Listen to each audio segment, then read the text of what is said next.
বিসমিল্লাহির রহমানির রহিম। আসসালামু আলাইকুম viewers, welcome back to my channel happy cooking story. Viewers, আশা করি সবাই ভালো আছেন। তো আমার আজকের রেসিপি হচ্ছে চিকেন ফ্রাই। সহজে কিভাবে তৈরি করা যায় সেই প্রসেসটি দেখাবো ভিউয়ার্স। তো এখানে দুটি মুরগির অংশ নিয়ে নিয়েছে, একটি লেগ পিস আর একটি মুরগির ব্রেস্টের অংশ। তো ভিউয়ার্স, এই টুকরোগুলোকে আমি ছোট ছোট টুকরো করে নিব। তো বিভিন্নভাবেই চিকেন ফ্রাই করা যায়। আমি আজকে সহজ পদ্ধতিতে একটি চিকেন ফ্রাই দেখাবো। বাচ্চারা অনেক সময় ব্রয়লার মুরগি খেতে চায় না, তো এভাবে ফ্রাই করে দিলে অবশ্যই খাবে। তো বেশ একটি চপিং বোর্ডে আমি ওই যে মুরগির বুকের অংশটি নিয়ে নিয়েছি। এখন চাকুর সাহায্যে দেখুন এরকম সাইজের টুকরো করে কেটে নিচ্ছি। তো আপনারা চাইলে আপনাদের পছন্দ মতোই টুকরো করে নিতে পারেন। তো এভাবে চিকেন ফ্রাইটা এই সাইজ করে নিলেই অনেক সুন্দর হয় এবং মশলাটাও ভালোভাবে ঢুকে। তো আমি চাকুর সাহায্যে ভালো করে দুটি অংশই কেটে নিচ্ছি। তো বাচ্চারা অনেক সময় ব্রয়লার মুরগি খেতে চায় না, এভাবে ভেজে দিলে অবশ্যই বাচ্চারা পছন্দ করবে এবং খেতেও চাবে। আর যেহেতু শীতকাল, টক ঝাল কিছু খাবার তো খেতেই হয়। তো বেশ আমি এই যে লেগ পিসটিও এভাবে কেটে নিচ্ছি দেখুন। তো যে রানের মাংস বেশি থাকে, তো এটাকে চাকুর সাহায্যে কেটে দিচ্ছি। যেভাবে একটু দাগ দিয়ে নিলাম। তো বেশ সবগুলো মাংসই কেটে নিয়েছি। এভাবে একটি প্লেটে আমি ভালো করে ধুয়ে পানি ঝরিয়ে নিচ্ছি। বেশ পরবর্তী প্রসেসে চলে আসলাম। এখানে একটি বাটিতে আমি মাংসের টুকরোগুলোকে নিয়ে নিয়েছি। এখন আমি একে একে মশলা অ্যাড করব।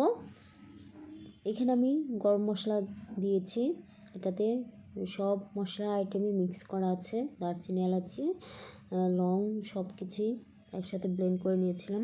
সেটা দিয়ে দিচ্ছি 2 চামচ পরিমাণ, আর দিয়ে দিচ্ছি গুঁড়ামরিচ 1 চা চামচ পরিমাণ।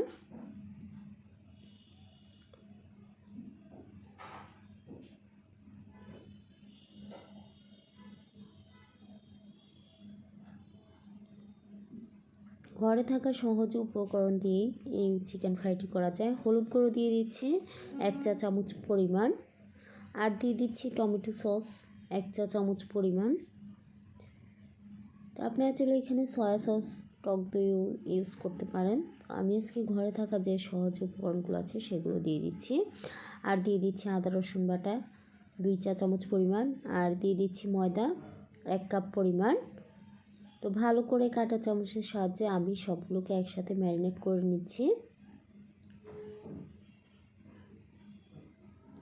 মশলার সাথে মাংসটাকে ভালো করে ম্যারিনেট করতে হবে, তাহলে মশলাটা সফট হবে এবং ফ্রাইটাও ভালো হবে, ভেতরের সেদ্ধটাও ভালো হবে।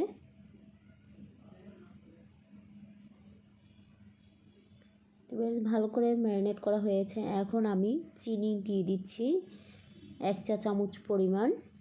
তো আপনারা চাইলে চিনির পরিবর্তে মধু দিতে পারেন। আর দিয়ে দিচ্ছি সরিষার তেল 2 টেবিল চামচ পরিমাণ। তো ময়দা দিয়ে ম্যারিনেট করার পরে সরিষার তেলটা দিতে হবে, এর আগে দেওয়া যাবে না। আর দিয়ে দিচ্ছি গোলমরিচ গুঁড়ো 1 চা চামচ পরিমাণ। তো এরকম চিকেন ফ্রাই করতে গেলে যে গোলমরিচ গুঁড়ো দিলে আলাদা একটা টেস্ট লাগে এবং স্বাদটাও বেড়ে যায়। তো আবার আমি কাঁটা চামচের সাহায্যে ভালো করে ম্যারিনেট করে নিচ্ছি।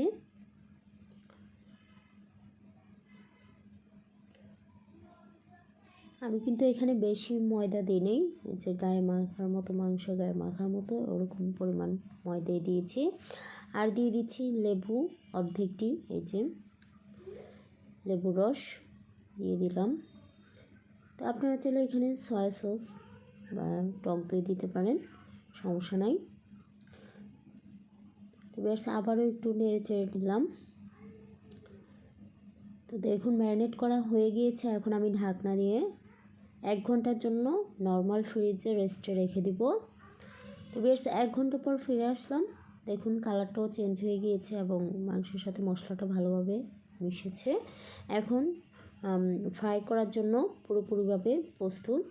তো বেশ পরবর্তী প্রসেসে চলে আসলাম। আমি চুলায় একটি প্যান বসিয়ে দিয়েছি। প্যানে আমি 2 কাপ পরিমাণ তেল দিয়েছি। ডুবো তেলে ভাজবো না, হালকা ডিপ ফ্রাই করব। তো বেশ 2 কাপ পরিমাণ তেল দিয়ে আমি মাংসের টুকরোগুলোকে দিয়ে দিলাম। তো চুলার আঁচটা মিডিয়াম আঁচে রেখে আমি চিকেনগুলোকে ফ্রাই করে নেব। তো তো একে একে আমি সবগুলো টুকরোই দিয়ে দিচ্ছি।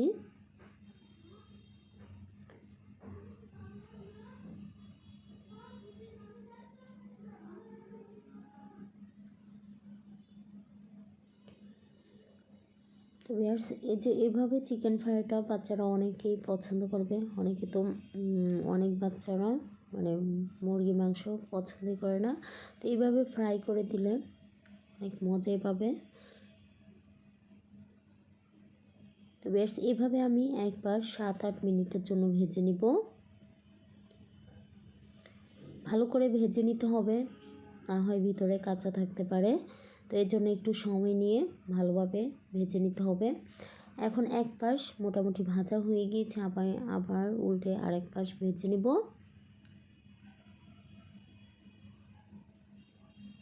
তো ভিউয়ার্স, এভাবে নেড়ে চেড়ে ভালো করে মুরগির মাংসের টুকরোগুলোকে ভেজে নিতে হবে, না হয় এক পাশে একটু বেশি হয়ে যাবে, আরেক পাশে একটু কম হবে।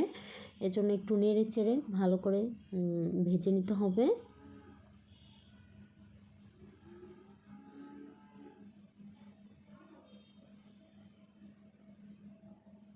ভিউয়ার্স, আমি আবারও নেড়ে চেড়ে দিচ্ছি, দেখুন। তো চুলার আঁচটা এখন কিন্তু মিডিয়াম থেকে মিডিয়াম লো আঁচে নিয়ে ভেজে নিচ্ছি আমি।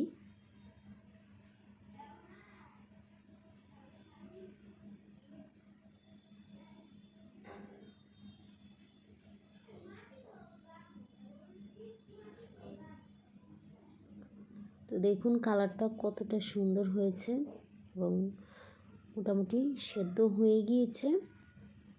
তো আমি আরও 5 মিনিট এভাবে নেড়ে চেড়ে ভেজে নেব। এই যে দেখুন, এই মাংসটা একটু কম হয়েছে, তাই আর একটু ভেজে নিচ্ছি।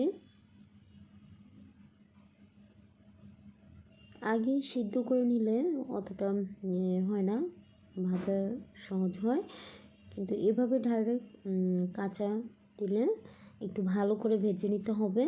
চুলার আঁচটা মিডিয়াম লো আঁচে রেখে।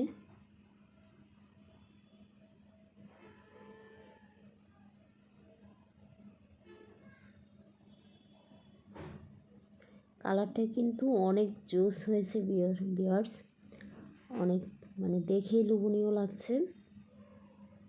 তো ভিউয়ার্স, আমার প্রায় 15 মিনিটের মতো আমি ভেজে নিয়েছি। তো দেখুন কালারটাও চেঞ্জ হয়ে গিয়েছে।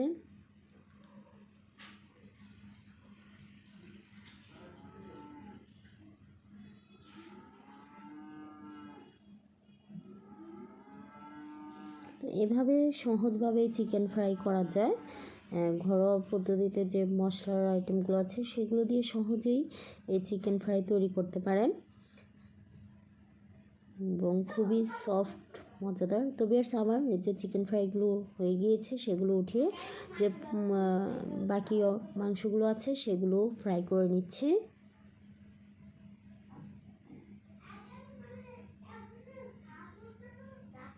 তো ভিউয়ার্স, এই যে বাকি মাংসগুলো এভাবে ফ্রাই করে নিয়েছি। তো আপনাদেরকে পরিবেশন করে দেখাচ্ছি, দেখুন কতটা সুন্দর হয়েছে, কালারটাও একদম জোস। তো ভিউয়ার্স, আমার রেসিপিটি ফলো করে অবশ্যই বাসায় ট্রাই করে দেখবেন কতটা মজাদার, সেটা আপনারাই বুঝতে পারবেন। একদম সফট, অনেক মজাদারই হয়। তো ভিউয়ার্স, আমার রেসিপিটি কেমন হয়েছে অবশ্যই কমেন্ট বক্সে কমেন্ট করবেন। ভালো থাকবেন সবাই ভিউয়ার্স, দোয়া করবেন আমার জন্য। আসসালামু আলাইকুম, আল্লাহ হাফেজ।